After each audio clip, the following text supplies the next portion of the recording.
Okay, Sadhguru, we'll now move on to the next question. This is more related to spirituality, so this won't have that much controversy, I guess. This is even more controversial.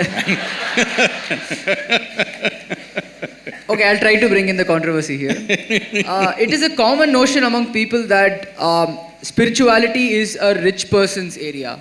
So even if you look at the people who have gathered around here, we are all pretty much well off. And once we have earned for ourselves, we then find time to do yoga or meditation or look into our inner being.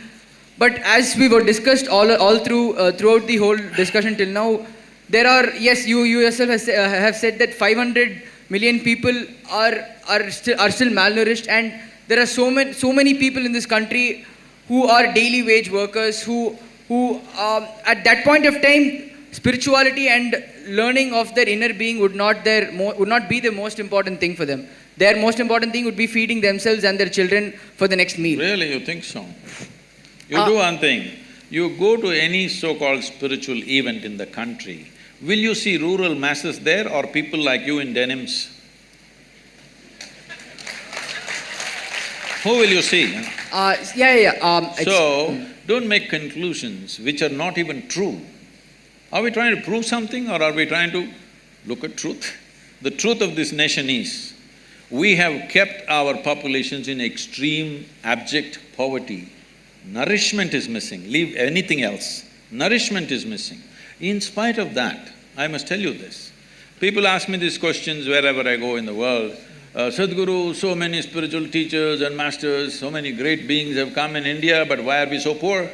Why is India so poor? Where is the spirituality? Well, you know this, 250 years ago we were the richest nation on the planet.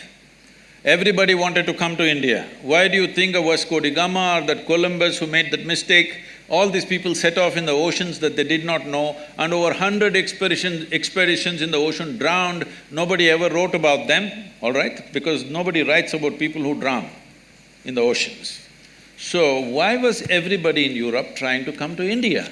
Because it was the most prosperous nation. Well, in 250 years we got cleaned up. We can't… well, somebody did it to us because we can't just blame them because it is also ourselves who allowed that thing to happen to ourselves. Now we are trying to build back, all right?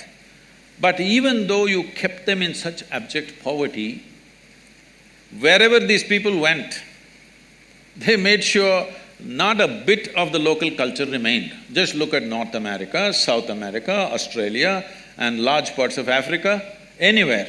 This one culture, after 1,000 years of invasions, we've still kept our culture and our spiritual process. Not for nothing.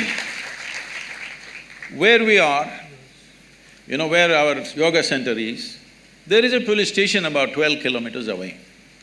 This police station is supposed to service nearly 250,000 people in different levels of economic situations, all right? Some are rich farmers, some are medium, some are really poor, the tribal communities, everything. There are only now, in the last 30 years I've been there, at a time there was only 7-8 policemen with a ASI.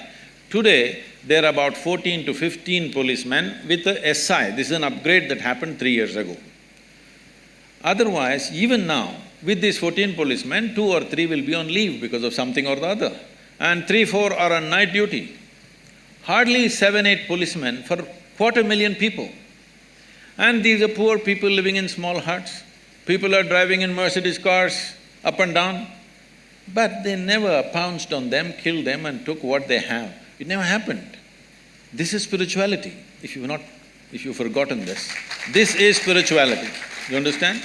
Well, you don't stretch this too far. You don't take their spirituality too far. You have to settle what they need in their lives as quickly as possible, otherwise they won't hold for too long. But it is because of that spiritual process, we as a nation have survived in spite of all the abuse that's happened to us. And don't say rural masses don't have spirituality, they are the ones who are really on. Urban masses are losing it, isn't it? No, my question wasn't towards rural masses. Mine was like, for example, I'll just… Poverty, right? Not poverty as such, but for people who are working every day, like for example, the maid in my house, for example, let's say she works in 5-6 different houses. She probably is able to make 4,000, 5,000 a month. And at that point of time, she would try to, the most important thing going in her mind would be educating her children, probably feeding herself. I am saying that they do deserve to Yes, I have the self-awareness and the spirituality, but how will we do it? If you do not know this, 70% of our work is in rural India, where the poorest of the poor are, okay? Poorest of the poor are in rural India, 70% of our work is in rural India, and it's free. It's free of cost. You walk with me in Tamil Nadu, you go into a village, the entire village will gather. Not for money, not for something else, because they know there is some tools of transformation which they can make use of. So in the city, there is money involved simply because you want it in an air-conditioned room. Air conditioning is on right now. Whether I pay or you pay or somebody else pays, somebody is paying for it, isn't it? If you don't understand this, you have no sense of economy. That's the biggest problem in the country. People have no sense of economy, so they're always asking for welfare schemes. Give me this, give me that. But whether I pay or you pay, somebody is paying, isn't it? If what is paid is not accounted for, it's not going to work. This is the reason why we are poor, because we are not conducting our economics properly. Now, spiritual process is about inner strength, especially if you are going through hardships. Inner strength is most important or no? That is the time to remove it. Is it there for the rural masses? Definitely there. Much more. 70% of our time we are investing. But when I come to the city, when I come to Delhi, activists come and invite me. Why are you only meeting the rich and powerful? Why are you not coming to the slum? I said, the whole goddamn country is a slum. And I'm traveling all over. When I come to Delhi, I want to meet only the rich and powerful. Let it be very clear to you, I'm not going to come to the slum in Delhi, because the entire country is a slum if you have not seen. Thank you, sir.